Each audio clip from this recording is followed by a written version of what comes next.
The Tao that can be told is not the eternal Tao. The name that can be named is not the eternal name. The unnameable is the eternally real. Naming is the origin of all particular things. Free from desire, you realize the mystery. Caught in desire, you see only the manifestations. Yet mystery and manifestations arise from the same source. This source is called darkness. Darkness within darkness, the gateway to all understanding. When people see some things as beautiful, other things become ugly. When people see some things as good, other things become bad. Being and non-being create each other. Difficult and easy support each other. Long and short define each other. High and low depend on each other. Before and after follow each other. Therefore the Master acts without doing anything, and teaches without saying anything. Things arise and she lets them come. Things disappear and she lets them go. She has but doesn't possess, acts but doesn't expect. When her work is done, she forgets it. That is why it lasts forever. If you overesteem great men, people become powerless. If you overvalue possessions, people begin to steal. The Master leads by emptying people's minds and filling their cores, by weakening their ambition and toughening their resolve. He helps people lose everything they know, everything they desire, and creates confusion in those who think that they know. Practice not doing, and everything will fall into place. The Tao is like a well, used but never used up. It is like the eternal void, filled with infinite possibilities. It is hidden but always present. I don't know who gave birth to it. It is older than God. The Tao doesn't take sides. It gives birth to both good and evil. The Master doesn't take sides. She welcomes both saints and sinners. The Tao is like a bellows. It is empty, yet infinitely capable. The more you use it, the more it produces. The more you talk of it, the less you understand. Hold on to the center. The Tao is called the Great Mother. Empty yet inexhaustible, it gives birth to infinite worlds. It is always present within you. You can use it any way you want. The Tao is infinite, eternal. Why is it eternal? It was never born, thus it can never die. Why is it infinite? It has no desires for itself. Thus it is present for all beings. The Master stays behind. That is why she is ahead. She is detached from all things. That is why she is one with them. Because she has let go of herself, she is perfectly fulfilled. The Supreme Good is like water, which nourishes all things without trying to. It is content with the low places that people disdain. Thus it is like the Tao. In dwelling, live close to the ground. In thinking, keep to the simple. In conflict, be fair and generous. In governing, don't try to control. In work, do what you enjoy. In family life, be completely present. When you are content to be simply yourself, and don't compare or compete, everybody will respect you. Fill your bowl to the brim and it will spill. Keep sharpening your knife and it will blunt. Chase after money and security, and your heart will never unclench. Care about people's approval, and you will be their prisoner. Do your work, then step back, the only path to serenity. Can you coax your mind from its wandering and keep to the original oneness? Can you let your body become supple as a newborn child's? Can you cleanse your inner vision until you see nothing but the light? Can you love people and lead them without imposing your will? Can you deal with the most vital matters by letting events take their course? Can you step back from your own mind and thus understand all things? Giving birth and nourishing, having without possessing, acting with no expectations, leading and not trying to control, this is the supreme virtue. We join spokes together in a wheel, but it is the center hole that makes the wagon move.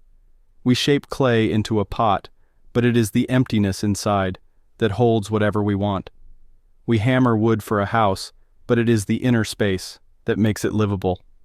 We work with being, but non-being is what we use. Colors blind the eye, sounds deafen the ear, flavors numb the taste, thoughts weaken the mind, Desires wither the heart. The master observes the world, but trusts his inner vision.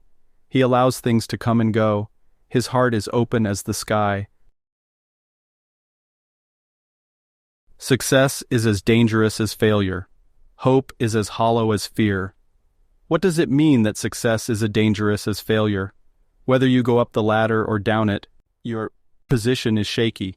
When you stand with your 2 feet on the ground, you will always keep your balance. What does it mean that hope is as hollow as fear?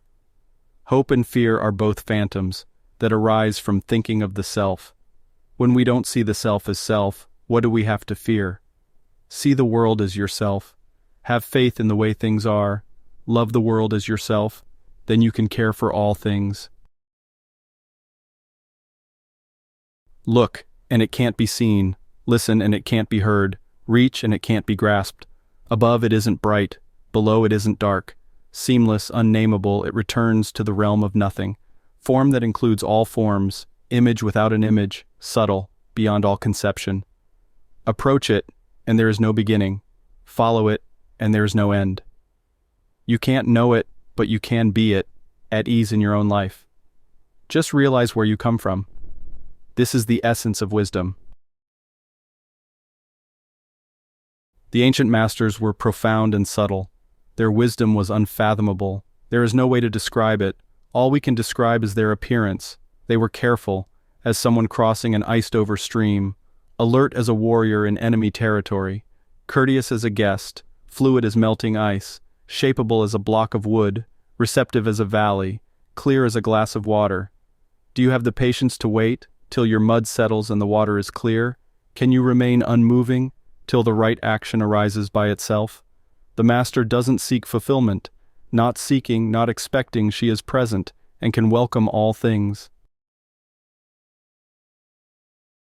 Empty your mind of all thoughts. Let your heart be at peace.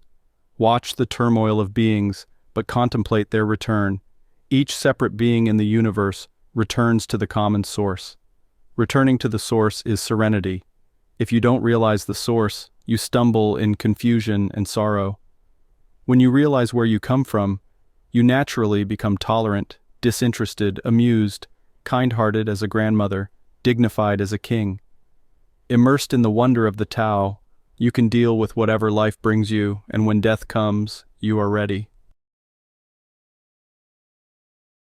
When the master governs, the people are hardly aware that he exists.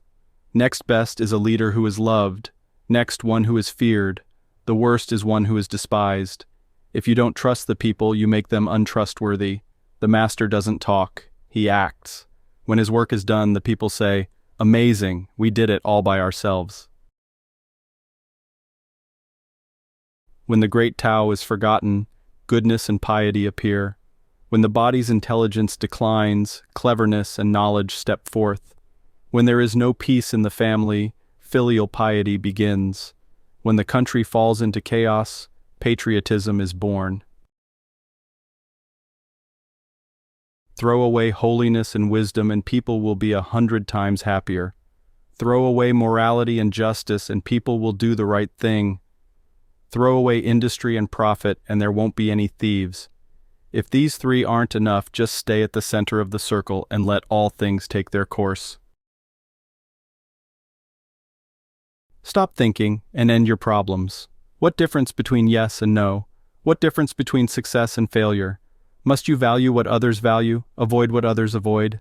How ridiculous. Other people are excited as though they were at a parade. I alone don't care. I alone am expressionless, like an infant before it can smile. Other people have what they need. I alone possess nothing. I alone drift about, like someone without a home. I am like an idiot. My mind is so empty. Other people are bright. I alone am dark. Other people are sharper.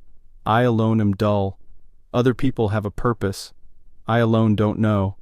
I drift like a wave on the ocean. I blow as aimless as the wind. I am different from ordinary people. I drink from the Great Mother's breasts.